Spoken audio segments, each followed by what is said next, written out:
ചേട്ടാ നമസ്കാരം. നമസ്കാരം. നമസ്കാരം. ഇപ്പോൾ തിരംഗ യാത്രയോട് കൂടിയിട്ട് BJP അല്ലെങ്കിൽ സംഘപരിവാർ സംഘടനകൾ മുഴുവൻ ഭാരതത്തിന്റെ അല്ലെങ്കിൽ സൈന്യത്തിന്റെ ആത്മധൈര്യം ഈ രാജ്യത്തെ ജനങ്ങളുടെ ഇടയിലേക്ക് പൂർണ്ണമായിട്ട് എത്തിക്കാനായിട്ട് ശ്രമിക്കുകയാണ്. തീർച്ചയായും ആത്മാഭിമാനത്തിന്റെ ഒരു പടകാഹളം തന്നെയാണ് ഈ സ്വദേശാഭിമാന യാത്രയിലൂടെ BJP ലക്ഷ്യം വെക്കുന്നത്. രാജ്യത്താകമാനം അഭിമാന നിമിഷങ്ങളാണ് നമ്മുടെ സൈനികർ നൽകിയിട്ടുള്ളത്. പാകിസ്ഥാന്റെ കോട്ടക്കൊത്തളങ്ങളെ അവിടുത്തെ കാശ്മീരിലടക്കം കാശ്മീരിലും പാകിസ്ഥാനിലടക്കം നമ്മുടെ സൈന്യം നടത്തിയിട്ടുള്ള ധീരോത്തമായിട്ടുള്ള ഇടപെടൽ നമ്മൾ കണ്ടതാണ്. അപ്പൊ ആ പോരാട്ട വീരം ഈ രാജ്യത്തെ ജനങ്ങൾക്ക് ബോധ്യപ്പെട്ടിട്ടുണ്ട്. അപ്പോൾ നമ്മുടെ ധീരരായിട്ടുള്ള സൈനികർക്ക് അഭിവാദ്യം അർപ്പിച്ചുകൊണ്ടാണ് ഇത്തരത്തിലുള്ള സ്വദേശാഭിമാന യാത്രകള് രാജ്യത്താകമാനം നടക്കുന്നത്. കേരളത്തിൽ നടക്കുന്ന BJPയുടെ നേതൃത്വം നടക്കുന്ന ആദ്യത്തെ യാത്ര കൂടിയാണ് ഈ പറയുന്ന യാത്ര. കോൺഗ്രസ് ഒരു ചോദ്യം ചോദിച്ചിട്ടുണ്ട്, ഈ തിരംഗ യാത്ര നടത്തുന്നത് BJP ഇത് ഉപയോഗിക്കാനാണോ എന്നുള്ളത്, രാഷ്ട്രീയമായി ഉപയോഗിക്കാനാണോ എന്നുള്ള ചോദ്യമുണ്ട്. എന്താണ് അതിന്റെ മറുപടി? ഒരിക്കലുമില്ല. BJP എന്ന് പറയുന്ന പ്രശ്നം ഏതെങ്കിലും രാഷ്ട്രീയ മുതലെടുപ്പിന് വേണ്ടിയിട്ട് ഈ പതാകയെ നെഞ്ചോട് ചേർത്ത് പിടിച്ചവരല്ല. ഈ രാജ്യത്തിന്റെ ആത്മാഭിമാനത്തിന്റെ ചിഹ്നമാണ് ഈ പതാക. ആ പതാകയെ ഞങ്ങൾ നെഞ്ചോട് ചേർത്ത് പിടിച്ചുകൊണ്ട് ഈ രാജ്യത്തിന്റെ സ്വാതന്ത്ര്യത്തിന് വേണ്ടി, ഈ രാജ്യത്തിന്റെ സ്വദേശാഭിമാനത്തിന് വേണ്ടി, ഈ രാജ്യത്തിന്റെ പടയൊരുക്കത്തിന് വേണ്ടി ഞങ്ങൾ അതിന് നെഞ്ചോട് ചേർത്ത് പിടിക്കുകയാണ്. നമുക്കറിയാമല്ലോ ഈ പതാകയോടുള്ള കോൺഗ്രസുകാരുടെ സ്നേഹം. ആ സ്നേഹം നമ്മൾ കണ്ടതാണ്.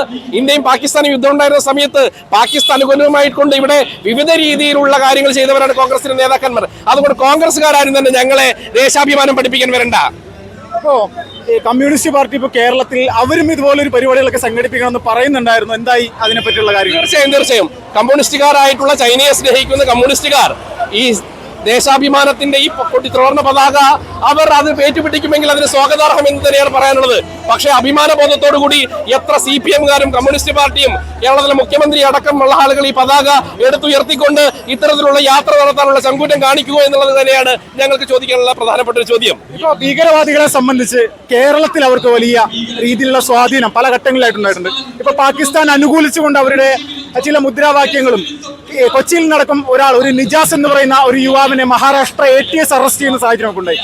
ഇതിനെതിരെ ഒന്നും പ്രതികരിക്കാൻ നമ്മുടെ മുഖ്യമന്ത്രി എന്തുകൊണ്ടാണ് തയ്യാറാത്തത്? ഒരിക്കലും അത് മത തീവ്രവാദ ശക്തികളെ പ്രീണിപ്പിക്കാനുള്ള നയമാണ് ഇടത് വലത് മുന്നണികൾ എല്ലാ കാലഘട്ടത്തിലും ചെയ്തിട്ടുള്ളത്. അതിന്റെ ഭാഗമായിട്ട് പരസ്യമായിട്ട് ഈ ഭീകരവാദികളെ തള്ളിപ്പറയാൻ ഒരു മുന്നണിയും തയ്യാറായിട്ടില്ല, മുഖ്യമന്ത്രിയും തയ്യാറായിട്ടില്ല. നോക്കൂ, നിരവധി കാലങ്ങളായിട്ട് ഈ കേരളത്തിൽ നിന്നാണ് മതഭീകരവാദ പ്രസ്ഥാനങ്ങളിലേക്കും രാജ്യവിരുദ്ധ സംഘങ്ങളിലേക്കും യുവാക്കളടക്കമുള്ള ആളുകൾ പോകുന്നത്. അങ്ങനെയൊക്കെ പോകുന്ന സാഹചര്യത്തിൽ അതിനെതിരെ പ്രതികരിക്കാൻ മുഖ്യമന്ത്രി യാതൊരു തയ്യാറാകുന്നില്ല. പാകിസ്ഥാൻ അനുകൂലമായിട്ടുള്ള അനവധി സ്ലീപ്പർ സെല്ലുകൾ ഈ കേരളത്തിലും രാജ്യത്തിന്റെ വിവിധ ഭാഗങ്ങളിൽ പ്രവർത്തിക്കുന്നുണ്ട്. അപ്പൊ കേരളത്തിൽ അത് അനുകൂലമായിട്ടുള്ള വിവിധ കാര്യങ്ങളാണ് സർക്കാരിന്റെയും രണ്ട് മുന്നണികളുടെയും ഭാഗത്തുണ്ടായിട്ടുള്ളത്. ഏറ്റവും പ്രധാനമായിട്ട് BJP എന്ന് പറയുന്ന രാഷ്ട്രീയ പ്രസ്ഥാനം സംബന്ധിച്ച് ഈ പുൽവാമ ഭീകരാക്രമണം BJPയുടെ തലയിൽ കെട്ടിവെക്കാൻ, കേന്ദ്ര സർക്കാരിന്റെ തലയിൽ കെട്ടിവെക്കാൻ ശ്രമിച്ചിരുന്നു.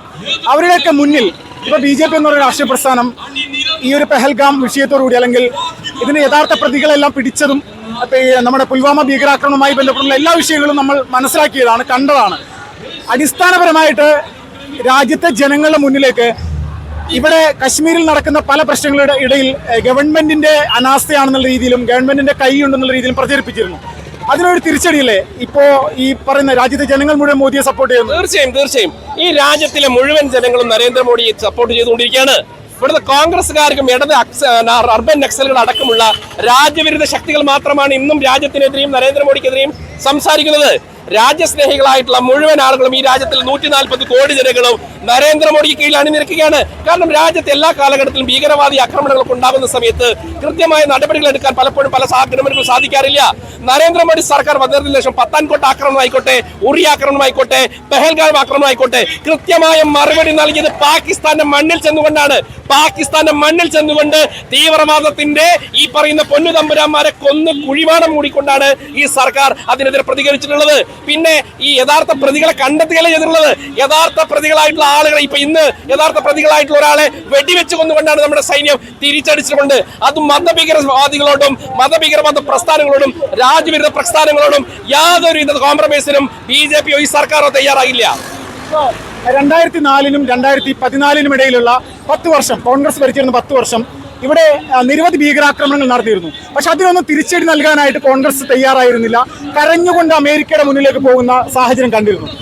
ഇപ്പോൾ ഈ ഒരു സാഹചര്യത്തിൽ BJP വിമർശിക്കാൻ അവർക്ക് എന്തെങ്കിലും ഒരു അവകാശമുണ്ടോ? ഒരവകാശവുമില്ല. കോൺഗ്രസ് നോക്കും, മൻമോഹൻ സിംഗിന്റെ 10 വർഷത്ത് ഈ രാജ്യത്ത് 27 തീവ്രവാദി ആക്രമണങ്ങൾ ഉണ്ടായിട്ടുള്ളത്.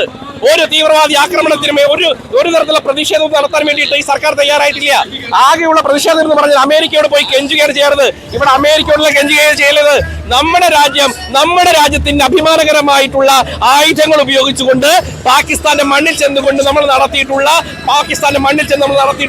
തീമഴ പെയ്യിപ്പിച്ചുകൊണ്ട് ഭീകരവാദികൾക്കെതിരെ നടത്തിയിട്ടുള്ള വലിയ യുദ്ധസമാനമായിട്ടുള്ള സാഹചര്യം. ആ സാഹചര്യത്തിൽ പാകിസ്ഥാൻ പോലും ഭയന്നുകൊണ്ടിരിക്കുകയാണ്. ഇത് പാകിസ്ഥാനെ ഭീകരവാദി ശക്തികൾ പത്തിമടക്കിക്കൊണ്ട് ബങ്കറിൽ നിന്ന് പുറത്തേക്ക് വരാൻ ഇപ്പോഴും തയ്യാറായിട്ടില്ല. അപ്പൊ അതുകൊണ്ട് തന്നെ രാജ്യത്തെ കോൺഗ്രസിന്റെ കുപ്രചരണങ്ങളെ ജനങ്ങൾ എഴുതി തള്ളും. ജനങ്ങൾ ഭാരതീയ ജനതാ പാർട്ടിക്കും നരേന്ദ്രമോദിക്കൊപ്പം നിൽക്കുമെന്നുള്ള കാര്യത്തിൽ ഞങ്ങൾക്കൊരു സംശയവുമില്ല. കശ്മീരിലും ഇനി ഇതുപോലെയുള്ള ഒരു ആക്രമണത്തിന് പദ്ധതിയിടുന്നു എന്നുള്ള രീതിയിലേക്ക് തീവ്രവാദ സംഘടനയുടെ ചില നേതാവ്, പാകിസ്ഥാൻ കേന്ദ്രീകരിച്ചുകൊണ്ട് പ്രവർത്തിക്കുന്ന ചില ആളുകൾ പറയുന്നുണ്ട്.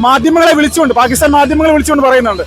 ഇതിനി നടപ്പിലാവുമോ ഈ ഭാരതത്തിൽ? അങ്ങനെ ഇനിയൊരു കാശ്മീരിനകത്തൊരു ഭീകരവാദി ആക്രമണത്തിനാണ് പാകിസ്ഥാൻ മുതിർന്നെങ്കിൽ പിന്നെ ഈ ഭൂലോകത്തിന്റെ ഭൂപടത്തിൽ പാകിസ്ഥാൻ എന്ന് പറയുന്ന രാജ്യം തന്നെ ഇല്ലാതാകുമെന്ന് നമ്മുടെ നരേന്ദ്രമോദി കൃത്യമായ സന്ദേശം നമ്മൾ നൽകിയിട്ടുണ്ട്.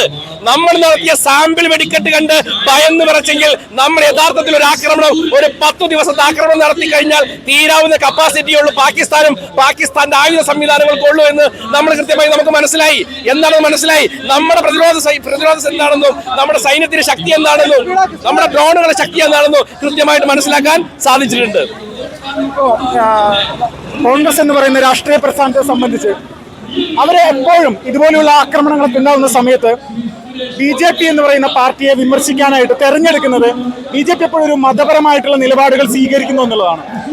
ഈ പെഹൽഗാം ആക്രമണവുമായി ബന്ധപ്പെട്ടുകൊണ്ട് അങ്ങനെ ഒരു സാഹചര്യം ഉണ്ടായിട്ടുണ്ട്? ഒരിക്കലുമില്ല. BJP ഒരു മതപരമായിട്ടുള്ള ഒരു കാര്യങ്ങളോ ഈ രാജ്യ സംബന്ധമായ കാര്യങ്ങൾ എടുക്കാറില്ല. രാജ്യസുരക്ഷയെ മുൻനിർത്തിക്കൊണ്ടുള്ള തീരുമാനങ്ങൾ മാത്രമാണ് BJP എടുത്തിട്ടുള്ളത്.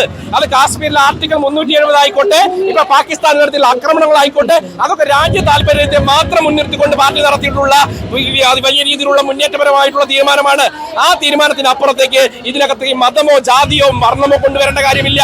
രാജ്യത്തിനെതിരെ, രാജ്യത്തിലെ പൗരന്മാർക്കെതിരെ ഇനി ഏതെങ്കിലും തീവ്രവാദികൾ കൈപ്പൊക്കുകയാണെങ്കിൽ ആ തീവ്രവാദികളുടെ ഫലം ഇപ്പോൾ പാകിസ്ഥാൻ അനുഭവിക്കുന്ന അതേ രീതിയിലുള്ള അന്ത്യമായിരിക്കുമെന്ന് തന്നെയാണ് നമുക്ക് പറയാനുള്ളത്. അത് തന്നെയാണ് BJPയുടെ പോളിസി. അപ്പൊ ഈ രാജ്യത്തെ ജിഹാദികൾ ഇപ്പോൾ വലിയ രീതിയിൽ പ്രചരിപ്പിക്കുന്നതും ഇതേ രീതിയിലുള്ള കാര്യങ്ങളാണ്.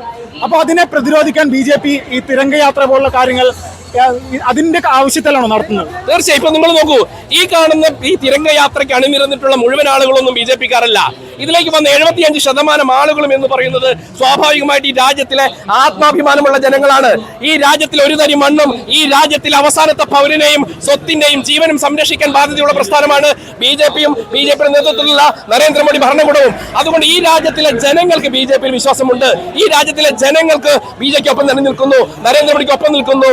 140 കോടി ജനങ്ങൾ ഒറ്റക്കെട്ടായിക്കൊണ്ട് വന്ദേ മാതരവും അതോടൊപ്പം തന്നെ ഭാരത് മാതാക്കിയും ജയ് വിളിച്ചുകൊണ്ടാണ് ഇത്തരത്തിലുള്ള സ്വദേശാഭിമാനി ജാഥകൾ നമ്മുടെ രാജ്യത്താകമാനം നടക്കാൻ പോകുന്നത്.